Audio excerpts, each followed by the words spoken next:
Depuis 2016, Yann Barthès fait les beaux jours de TMC en étant aux commandes de l'émission Quotidien. Ce soir, il s'apprête d'ailleurs à décerner une nouvelle fois l'écu d'or de l'année.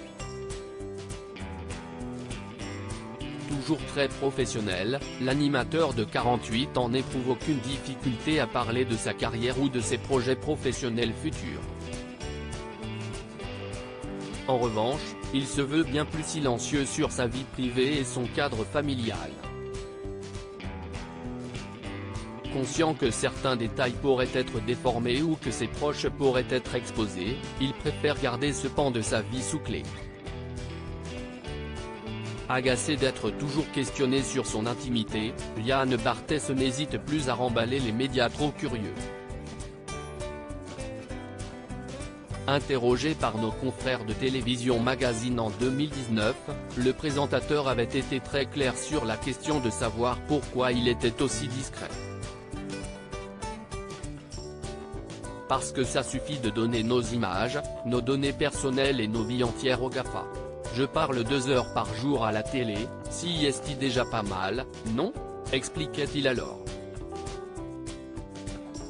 À l'heure où la plupart des personnalités s'affichent sans retenue sur les réseaux sociaux, Yann Barthès, lui, préfère rester loin de tout ça. Une décision qu'il ne regrette pas et à laquelle il ne compte en aucun cas remédier. J'aurais aimé être comme les Daft Punk. Son intimité, Yann Barthès y tient tout particulièrement.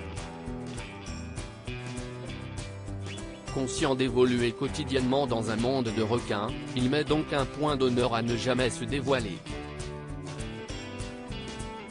La discrétion est la chose la plus précieuse au monde pour moi.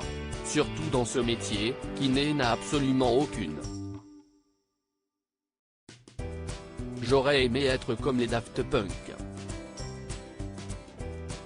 Si est-il le top d'être connu sans être reconnu. On ne se rend pas compte de la chance qu'ils ont.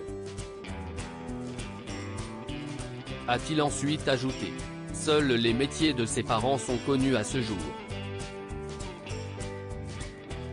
Son père était cheminot et sa mère travaillait dans un office notarial.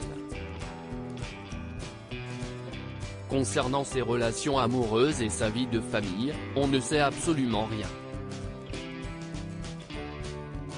Il s'agit donc d'un secret très bien gardé qui permet à l'animateur de vivre tranquille une fois les caméras coupées et les photographes éloignés.